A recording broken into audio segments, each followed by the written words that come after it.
Do we look over our notes? Do we? No.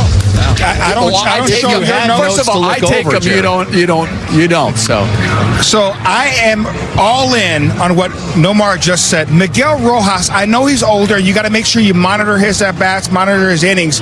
He's got to be in the starting lineup 90-95% of the time. There's a different vibe, a different energy. He brings that professional at-bat. He will move the runner over. He'll go the other way. He will hit with 2 strikes. And you mentioned what changed, John.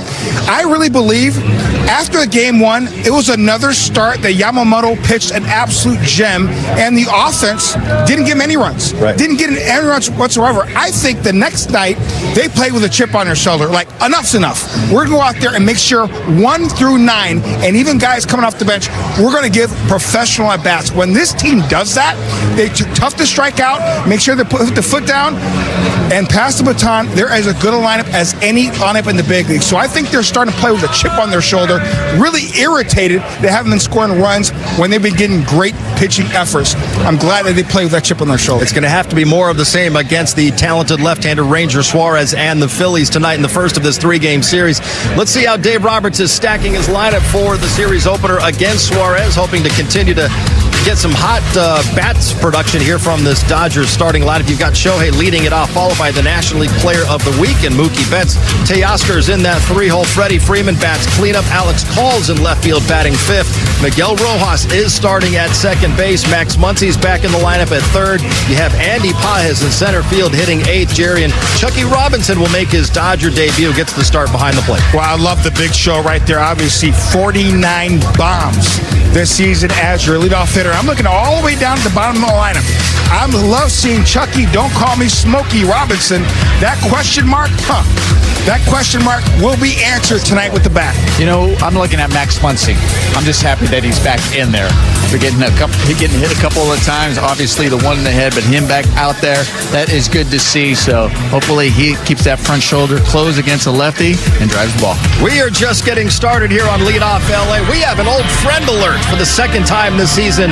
The Dodgers have a reunion with Walker Buehler, the World Series hero, saying hello to Kersh. And Buehler picked up his ring in July at Fenway Park. This is his first time back here at Dodger Stadium, not pitching in this series. Game 1 is coming up at 7 o'clock.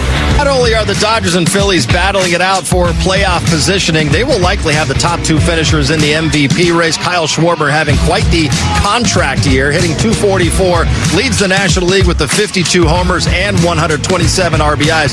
Shohei, on the other hand, leading the National League with an OPS just over 1,000 and also National League best 135 runs scored, 49 homers, 93 RBIs. And because Shohei Ohtani is also pitching this season, he is the heavy, and I mean heavy, favorite to win the National League MVP for the second straight season. Nomar, as long as he keeps doing what he's doing, where he's hitting at a high level and also pitching at a high level, he's probably going to be the top choice every single year as long as he's playing this game. But Kyle Schwarber is having a great year and pushing him.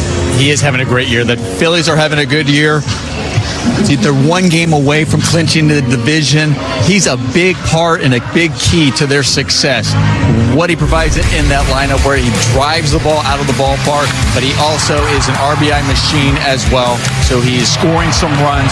Shohei Ohtani, you know what he's, as Dodger fans, we get to watch that on a regular basis, and then now seeing him on the mound as well. Yeah, we're watching a special player. We all know that. That's why he's going to be MVP year after year if he continues doing what he's doing, especially on the offensive side.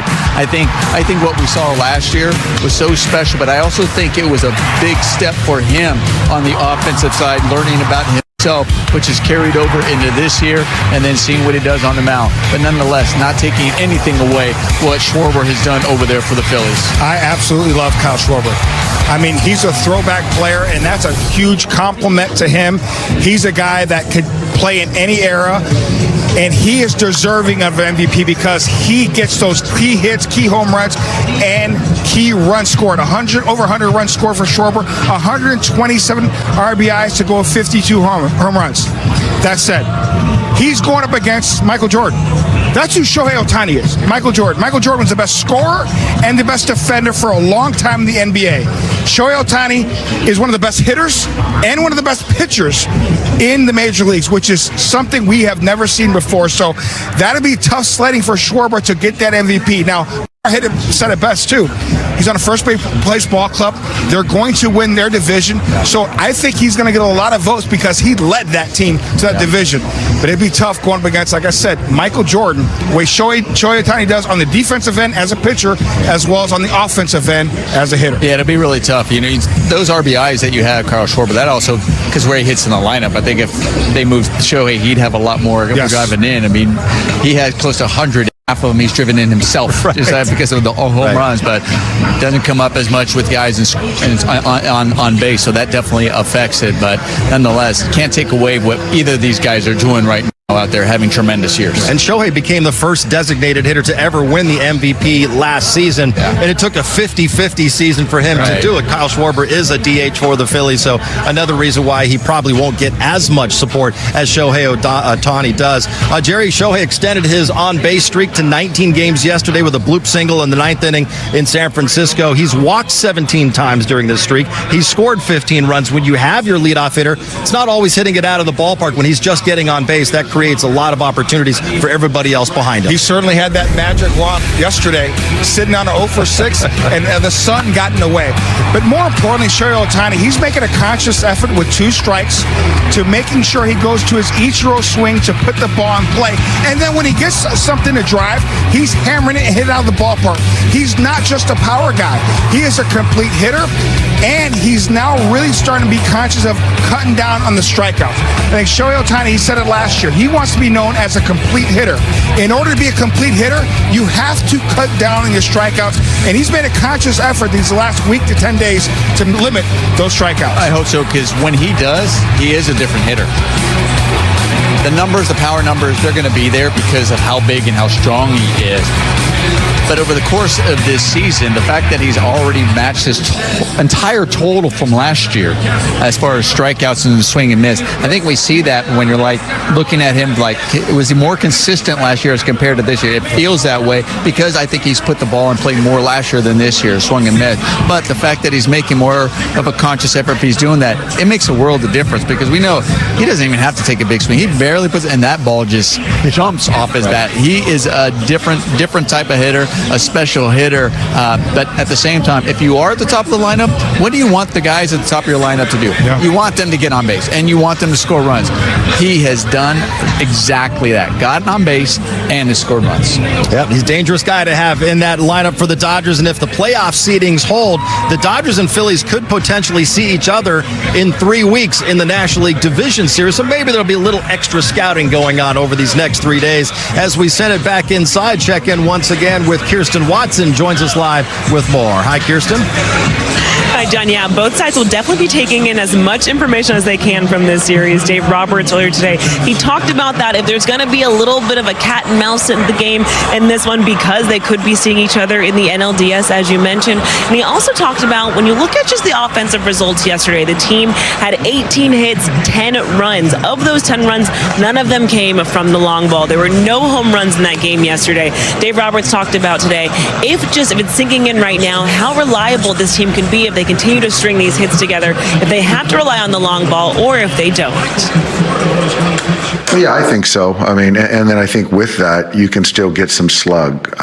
So I think so. And again, like, what we did with Webb, this is sort of like, Webb from the left side. And so you got to kind of have that sort of mindset. But I think our guys understand that. Is there any kind of cat and mouse stuff that goes on gamesmanship? Like you don't want them to see this, but you want them to think about that? Do you know what I mean? You know what? I think with where we're at, I'm trying to win every game. So I don't think that we have the luxury of kind of, playing that game right now. Dave, how important is the number 2 seed to you at this point? Alden, I think it's we're going to try to win as many games as we can, and where it falls out is where it falls out. So, I don't even think it matters for me to say how important it is or, how not valuable. I just kind of just want to just win games and see where it all plays out. So Dave Roberts, as well as the guys on the team, they have made it very clear with only 13 games left in the regular season, their focus, it's not about seeding, it's just about winning as many games as possible moving forward, guys. All right, Kirsten, thank you very much. Still a lot more to come here from Dodger Stadium on a warm but beautiful Monday evening. Shohei Ohtani isn't the only Dodger with a 19-game on-base streak. Mookie Betts has one as well, and with Bo Bichette currently on the IL, Mookie and Shohei have the longest active streaks in the majors right now. More on Mookie coming up. All right, John, and it's that time of year where it starts to get dark a little bit earlier. The lights are on in time for first pitch. That means October is around the corner, and a series fitting to that part of the calendar. The Dodgers and the Phillies. Padres are idle tonight. The Dodgers have a 2.5-game lead with San Diego beginning a series in New York against the Mets tomorrow. And, of course, the conversation about the 2 seed, the all-important bye. The Dodgers 4.5 games back of the Phils for that. And so if it began today, it would look like this. The Dodgers would host a 3-game wild card series against the New York Mets. They would love to be able to track down the Phillies. As Nomar said, he can just do that a game at a time. But, man, wouldn't a sweep be nice to get him to within a game and a half with about 10 left once this series wraps up. Welcome inside. Hope your week's off to a great start. Joe Davis, Jessica Mendoza, Kirsten Watson in a moment. No matter how this ends as far as the seeding, 2 of the World Series favorites going head-to-head here and perhaps a postseason preview. Well, you get excited when you start to look at the bracket. I mean, we're getting so close to the postseason, and this Phillies team, I mean, they've already clinched it. They're going to be in the postseason. Will they win the division tonight? But you think about the Dodgers, how much they've been the favorites. This is the kind of game you look for because we'll be seeing it here in a few weeks in October. We get excited for it. Me make a lot out of it. How about down in the field with the guys, Kirsten? Yeah, Joe, what I can tell you with talking to Dave Roberts, he has made it very clear, much as the conversation has been, are they fighting for that number 2 seed? Do they want that bye week? Their focus right now is just taking it 1 game at a time and winning as many as possible. There are only 13 games left in the regular season, including tonight, and Dave Roberts has made it very clear. If they can win all of them, that will be the key, but ultimately it's up to them. So that's the focus. 1 game at a time. Let's string together some wins, and if they can do that, they'll be in a really good place, but ultimately time will tell where the seeding falls, guys. All right, Kirsten, a bit of news this afternoon. Emmett Sheehan's going to pitch in this game, but they'll use an opener. You see, Anthony Bonda is going to work as the opener against Ranger Suarez. The Phillies have 3 left-handers lined up with a combined record of 39 and 17. Yeah, that puts them first in the NL as far as starting pitching. That's how good it's been. But look at the dudes that we're going to be running out as well. Shohei Ohtani and Blake Snell finishing the series. You mentioned Emmett Sheehan. It'll be a good test for him coming out of the bullpen. Something we could see in October. Yeah, a good test. What's up, Dodgers Nation? Victor here, and man, the timing of this news could not be worse. We're in a heated battle for the NL West. Every single game matters, and the Dodgers just made a roster move that might end up shaping the rest of September. I'm talking about Will Smith officially heading to the injured list. And let me tell you, the way this was handled by Dave Roberts in the front office, it's raising a lot of eyebrows, and honestly, I think it could have been avoided. But that's not all, and we've also got updates on Max Muncy, who had a very scary moment against the Giants, and on Brock Stewart, the trade deadline reliever, who hasn't been able to help this bullpen yet. Stick with me because we're going to break it all down. Look at what these moves mean for the Dodgers' playoff push, and I want to hear your thoughts too. So let's start with the big one. Will Smith is officially on the 10-day IL, retroactive to September 10th, with that hand contusion he suffered on a foul tip against the Pirates. And Dodgers fans, this is where it gets frustrating. Smith got hurt 10 days ago. 10. Yet the team waited all this time, let him try to play, even started him once, only to shut him down now. Dave Roberts admitted it flat out. Playing Smith on Tuesday made the injury worse. He even said, in hindsight, we would have definitely done it, meaning the IL move should have happened immediately. And now, instead of already being close to a return, Smith won't be eligible until September 27th. That's 2 more weeks without your all-star catcher in the middle of a division race. And look, Ben Rortvedt deserves a ton of credit. He has stepped up big behind the plate defensively. He's handled the pitching staff. He's thrown out runners. But offensively, he's hitting just 189 this season with a 577 OPS. That's not the kind of bat you want starting 5 or 6 times a week in September. And the other option, Chucky Robinson, is a 30-year-old with a career 132 batting average in the majors. That's the reality. Without Will Smith, the Dodgers lose serious balance in the lineup. Now, as if that wasn't enough drama for 1 week, Max Muncy scared all of us on Saturday. He took a 94 mph sinker straight to the head in the 6th inning against Giants reliever Matt Gage. And remember, the night before, he took a pitch off the wrist and had to leave the game. That's 2 consecutive games where Muncy's been drilled. Thankfully, the Dodgers are saying no concussion symptoms so far. He sat on Sunday, but that was mostly because the Giants threw lefty Robbie Ray. Still, this was one of those moments where Dodgers fans everywhere held their breath. Muncy's been inconsistent, sure, but he's still got 20-plus home runs and is one of the few lefty power threats in this lineup. Losing him for any amount of time would be brutal.